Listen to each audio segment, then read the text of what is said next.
Could I have you first, please? Could I have you second, please? Could I have you third, please? Could I have you fourth, please?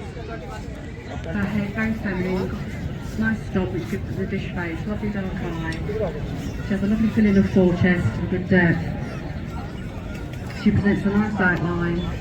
Pulls away a little bit more at the croup, but has nice angulation forward, front and back, and moving up quite nicely in all directions.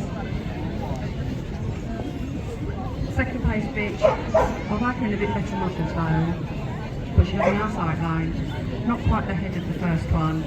Decent fore chest and bone, nice feet, not quite clean in front movement, but I like her general outline.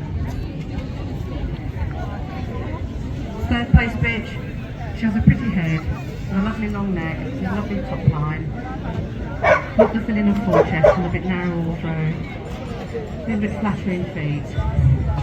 Good depth to the chest, nice width to the thigh, nice short hop to heel, moving up quite nicely in profile, just not as happy.